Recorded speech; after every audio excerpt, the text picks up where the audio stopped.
ಹರಿ ಓಂ. ಎಲ್ಲರೂ ಹೆಂಗಿದ್ದಿ? ನಾನಿವತ್ತು ನಿಂಗಕ್ಕೆ ಬಾಳೆಕಾಯಿ ಉಪ್ಪಿನಕಾಯಿಯನ್ನು ಹ್ಯಾಂಗೆ ಮಾಡೋದು ತಿಳಿಸ್ಕೊಡ್ತಿ. ತುಂಬ ಜನಕ್ಕೆ ಇದು ಗೊತ್ತಿಲ್ಲೇ. ನಿಂಗೆ ಕೇಳೋ ತನಕನೇ ಅಯ್ಯೋ ಬಾಳೆಕಾಯಿ ಉಪ್ಪಿನಕಾಯಿ ಹೇಳಲ್ಲ ಮುಖ ಸಿಂಡ್ರಿಸಡಿ. ಫಸ್ಟು ಮಾಡಿ ನೋಡಿ, ಹ್ಯಾಂಗೆ ಆಗ್ತೋಳು ನೋಡಿ, ಮೆಚ್ಚಿದ್ದಿಲ್ಲ ಅಂದ್ರೆ ಕಡೆ ಕಮೆಂಟ್ ಮಾಡಿ. ನಾ ಹ್ಯಾಂಗೆ ಮಾಡೋದು ಎಂತೆಂಥ ಬೇಕು ತಿಳಿಸ್ಕೊಡ್ತಿ. ಮೊದಲು ತೋಟಕ್ಕೆ ಹೋಗಿ ಬಾಳೆಕಾಯಿ ಕೊಯ್ಕ ಬಂದ್ಕೊಳ್ಳವು.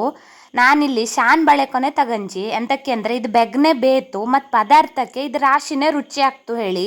ನಿಂಗೆ ಯಾವುದೇ ಬಾಳೆಕಾಯಿ ತಗೊಂಡ್ರು ತೊಂದ್ರೆ ಇಲ್ಲ.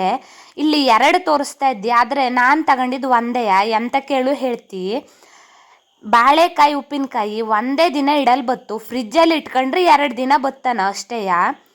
ರಾಶಿ ದಿನ ಎಲ್ಲ ಇಟ್ಕೊಂಬಲ್ ಬತ್ತಿಲ್ಲ. ಇನ್ಸ್ಟೆಂಟ್ ಉಪ್ಪಿನಕಾಯಿ ಹೇಳ್ತೀವಲ್ಲಿ ಹಂಗೆ ತಿಳ್ಕೊಳ್ಳಕ್ಕು. ಆಗಿಂದಾಗೆ ಮಾಡ್ಕೊಳ್ಳವು, ಆಗಿಂದಾಗೆ ಖಾಲಿ ಮಾಡವು. ಹ್ಯಾಂಗೆ ಮಾಡೋದು ನೋಡೋಣ. ಮೊದಲು ಒಂದು ಬಾಳೆಕಾಯಿ ತಗಂಜಿ ಅದನ್ನು ನೀರಲ್ಲಿ ಹಿಂಗೆ 2 ರೀತಿ ಪೀಸ್ ಮಾಡ್ಕೊಂಡು ಬೇಯಿಸ್ಕೊಂಜಿ ಸರಿ ಮಾಡಿ. ಈಗ ಮೇಲಿನ ಶಿಪ್ಪೆಲ್ಲ ತೆಕ್ಕೊಂಡು ಅದನ್ನು ಸಣ್ಣ ಸಣ್ಣ ಪೀಸಾಗಿ ಹೆಚ್ಕೊಳ್ಳವು. ನಿಂಗೆ ಹೋಳಿ ಎಷ್ಟು ಸೈಜಿಂದ ಬೇಕಾ ಅಷ್ಟು ಸೈಜಿಂದ ಹೆಚ್ಕೊಳ್ಳವು. ನಂಗೆ ಮೀಡಿಯಮ್ ಸೈಜ್ ಹೋಳು ಮಾಡ್ಕೊಂಜ ನೋಡಿ ಹೀಗೆ. ಈಗ ಅದಕ್ಕೊಂಚೂರು ಉಪ್ಪು, ಕಡೆಗೆ ರುಚಿಗೆ ತಕ್ಕಷ್ಟು ಉಪ್ಪು ಹಾಕವು. ನಿಂಗಕ್ಕೊಂದು ಅಂದಾಜಿಗೆ ಗೊತ್ತಾಗ್ತಲ್ಲ. ನಾ ಇಲ್ಲಿ 1 ಸ್ಪೂನ್ ಉಪ್ಪು ಹಾಕ್ಯಂಜಿ. ಕಡೆಗೆ ಒಂಚೂರು ಲಿಂಬು ಹಿಂಡ್ಕೊಳ್ಳವು. ಕರೆಕ್ಟ್ ಮಾಡಿ ಕಲಸಿ ಉಪ್ಪು ಕರಗ ತನಕನೂ ಅದನ್ನು ಒಂದು ಪ್ಲೇಟ್ ಹಾಕಿ ಮುಚ್ಚಿ ಬದಿಗೆ ಇಟ್ಕೊಳಕ್ಕಾಗ್ತು. ಎಂತಕ್ಕೆ ಅಂದರೆ ಉಪ್ಪು ಮತ್ತು ಲಿಂಬು ಎರಡೂ ಕುಡಿಯೋವುದು ಹೋಳು. ಹಾಗಾಗಿ ನೋಡಿ ಇಲ್ಲಿ ನಾನು ಲಿಂಬು ಹಿಂಡ್ಕೊತಾ ಇದ್ದಿ. 1 ಲಿಂಬು ಹಿಂಡ್ಕೊಂಜಿ ನಾನು 1 ಬಾಳೆಕಾಯಿಗೆ. ಅದನ್ನು ಪೂರ್ತಿ ಈ ರೀತಿ ಮಿಕ್ಸ್ ಮಾಡಿ ಬದಿಗೆ ಇಟ್ಕೊತಾ ಇದ್ದಿ. ಅದು ಉಪ್ಪು ಮತ್ತು ಹುಳಿ 2 ಕುಡೀಲಿ ಹೇಳಿ. ಅಲ್ಲಿ ತನಕ ನಾವು ಮಸಾಲೆ ರೆಡಿ ಮಾಡ್ಕೊಂಬನ. ನಾ ಇಲ್ಲಿ 1 ಮುಷ್ಟಿ ಅಪ್ಪಷ್ಟು ಕಾಯಿ ತುರಿ ತಗಂಜಿ 1 ಸ್ಪೂನ್ ಅಪ್ಪಷ್ಟು ಅರಿಶಿನ ಹಾಕ್ಯತ್ತಾ ಇದ್ದಿ. ಇದು ಮನೆಯಲ್ಲೇ ಮಾಡಿದ ಅರಿಶಿನ, ರಾಶಿನೇ ಪರಿಮಳ ಇರ್ತು, ರುಚಿನೂ ಚಲೋ ಆಗ್ತು. ಕಡಿಗೆ ಖಾರಕ್ಕೆ ಒಂಚೂರು ಮೆಣಸು ತಗಂಜಿ, ಒಂದು ಅರ್ಧ ಮೆಣಸು ತಗಂಜಿ, ಒಂದು 7ರಿಂದ 8 ಗಾಂಧಾರಿ ಮೆಣಸು ತಗಂಜಿ, ಒಂದು 2 ಸ್ಪೂನ್ ಅಪ್ಪಷ್ಟು ಸಾಸಿವೆ ತಗಂಜಿ.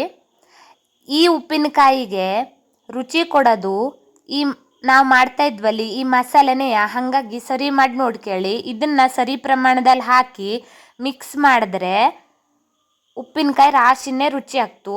ಒಂದು ಚೂರು ಹಿಂಗೆ ತಗಂಜಿ ನೋಡಿ, ತೋರಿಸ್ತಾ ಇದ್ದಿ ಎಷ್ಟು ತಗಂಜಿ ಹೇಳಿ. ಈಗ ನೀರು ಹಾಕಿ ನುಣ್ಣಗೆ ರುಬ್ಕೊಳ್ಳವು ನೋಡಿ, ಈ ರೀತಿ ಪೇಸ್ಟ್ ಆಯ್ತು. ಈಗ ಇದಿಷ್ಟು ಪೇಸ್ಟ ಉಪ್ಪಿನಕಾಯಿಗೆ ಹಾಕ್ಕೊಳ್ಳವು. ಆಲ್ರೆಡಿ ಉಪ್ಪಿನಕಾಯಿ ಉಪ್ಪು ಕರಗಿ ಲಿಂಬು ಎಲ್ಲ ಕುಡ್ಕಂಜು. ಈಗ ಇದನ್ನು ಸಂತಿಗೆ ಸರಿ ಮಾಡಿ ಮಿಕ್ಸ್ ಮಾಡ್ಕೊಳ್ಳವು ನೋಡಿ. ಎಷ್ಟು ಚಂದ ಕಲರ್ ಕಾಣ್ತಾ ಇದ್ದದ. ರುಚಿನೂ ಹಾಗೆ ಆಗ್ತು, ರಾಶಿನೇ ಚಲೋ ಆಗ್ತು. ಒಂದು ಸಲ ಟ್ರೈ ಮಾಡಿ. ನನ್ನ ಚಾನಲಿಗೆ ಸಬ್ಸ್ಕ್ರೈಬ್ ಮಾಡಿ. ನಿಂಗೆ ಈ ವಿಡಿಯೋ ಇಷ್ಟ ಆದರೆ ಲೈಕ್ ಮಾಡಿ, ಇನ್ನೊಬ್ರಿಗೆ ಶೇರ್ ಮಾಡಿ. ಇದನ್ನು ಮಸಾಲೆ ಹಾಕಿ ಮತ್ತೊಂದು 5 ನಿಮಿಷ ಬಿಟ್ಕಂಜಿ ನಾನು. ಎಂತಕ್ಕೆ ಅಂದರೆ ಮಸಾಲೆ ಉಪ್ಪು ಕುಡಿಲೇಳಿ ಆಗಿಂದಾಗೆ ಮಾಡ್ಕೊಂಡು ಹಾಕ್ಯಂಬ ಉಪ್ಪಿನಕಾಯಿ ಆಗಿದ್ದಕ್ಕೆ. ಈಗ ಇದಕ್ಕೊಂದು ಸಣ್ಣ ಒಗ್ಗರಣೆ ಮಾಡ್ಕೊಂಬನ. ನಾನಿಲ್ಲಿ 1.5 ಸ್ಪೂನ್ ಅಪ್ಪಷ್ಟು ತೆಂಗಿನ ಎಣ್ಣೆ ತಗಂಜಿ, ಕಡಿಗೆ 1/4 ಚಮಚ ಜೀರಿಗೆ, 1/4 ಚಮಚ ಸಾಸಿವೆ ಹಾಕ್ಯಂಜಿ. ಈಗ ಈ ಒಗ್ಗರಣೆನ ನಾವು ರೆಡಿ ಮಾಡಿ ಇಟ್ಕೊಂಡಿಂಥ ಉಪ್ಪಿನಕಾಯಿಗೆ ಹಾಕವು. ಈಗ ಸರಿ ಮಾಡಿ ಕಲಿಸ್ಕೊಳ್ಳವು, ಸ್ವಲ್ಪನೂ ಬಿಡದ್ದೆ. ಮತ್ತೊಂದು 5 ನಿಮಿಷ ಬಿಡವು. ಅದಾದ ನಂತರ ರುಚಿಯಾದಂತಹ ಬಾಳೆಕಾಯಿ ಉಪ್ಪಿನಕಾಯಿ ಸವಿಯಲು ಸಿದ್ಧ. ಒಂದು ಸಲ ಟ್ರೈ ಮಾಡಿ ನೋಡಿ, ರಾಶಿನೇ ಚಲೋ ಆಗ್ತು, ಸುಳ್ಳು ಹೇಳ್ತಾ ಇಲ್ಲೇ. ರಾಶಿನೇ ರುಚಿ ಆಗ್ತು. ಒಂದು ಸಲ ಟ್ರೈ ಮಾಡಿ ನೋಡಿ. Thanks for watching. ನಿಂಗೆ ಈ ವಿಡಿಯೋ ಇಷ್ಟ ಆದರೆ ಲೈಕ್ ಮಾಡಿ, ಶೇರ್ ಮಾಡಿ, ಕಮೆಂಟ್ ಮಾಡಿ. ಹಾಗೆ ನನ್ನ ಚಾನಲ್ಗೆ ಸಬ್ಸ್ಕ್ರೈಬ್ ಆಗಿ. Thank you.